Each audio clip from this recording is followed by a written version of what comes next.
Hello mga mareng, hindi lang ang mukha ko ang kinukuskus ko para pumote. Syempre, pati ang mansyon. Talaga naman. Hirap kumita ng dollar dito sa abroad. Kaya kapag nanghiram kayo ng pera sa akin, dapat 50 lang mareng. Charot lang. Nandito ako ngayon sa 5th floor kasi pinapalinis sa akin to ng anak ng amo ko. Ang ginagamit kong panglinis dito mareng ay dishwashing, tsaka hinahaluan ko ng baking soda. Basta baking soda mareng ay kahit saan pwede mo siyang panglinis. Mula nung na-discover ko tong baking soda mareng na pwede palang panglinis, ito na yung lagi kong ginagamit. So, ang ginagawa ko muna, mareng, ay binababad ko muna bago ko kuskusin. Ay, matinding kuskusan na naman yung gagawin ko dito, mareng. Malapit na sahurang ko, mareng. Masusulit yung ipapasahod nila sa akin. Tignan nyo naman itong pinapalinisan sa akin. Hindi ito madaling kuskusin, mareng. Panigurado mamayang gabi, efficasin oil ang hanap ko. Manumanong kuskus kasi ito, mareng. Kaya panigurado sasakit yung balikat ko dito sa pagkukuskus. Hindi naman ako nag-iinarte o nagko-complain sa trabaho ko. Sinasabi ko lang, mareng, pinapakita ko lang sa inyo yung trabaho ko dito. Kapag nagde-day off ako, mareng, may nagsasabi na hindi naman ako mukhang taga-kuskus. Parang anak lang daw ako ng amo ko. Syempre, kapag nagde-day off ako, nag-aayos ako. Yung latinang atake ba, ganun.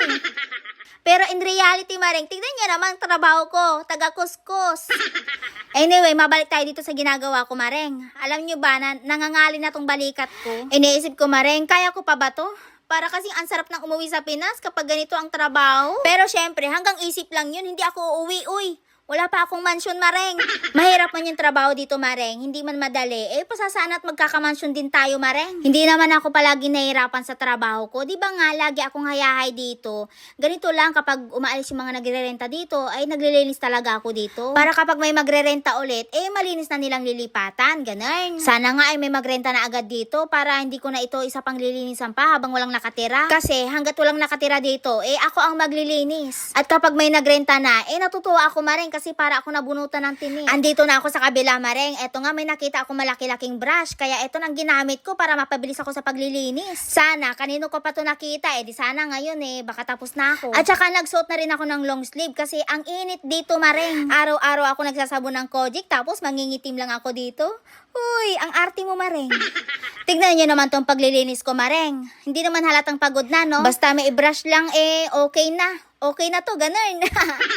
Hapon na kasi, mareng. Gusto ko matapos na to ngayong araw. Ayoko nang ipabukas to. At saka yung isang amo ko, may pinapagawa pa siya sa akin. Kaya kailangan ko magmadali dito. Dumating na yung nag-aakot ng basura. Ibig sabihin, 5:30 na. Hindi pa ako tapos, mareng. Siya, shout out kay Best Me Ann from Medina, KSA. And shout out kay Vanessa Goltiano from Davao City. And kay Di Castro R. Maliv from Valenzuela City. And shout out din kay Lea Prado Estrada from Liliw, Laguna. And kay Josel Borcelas from Negros Occidental. Thank you so much, mga mareng. Please follow Mareng in Taiwan. Salamat sa panonood.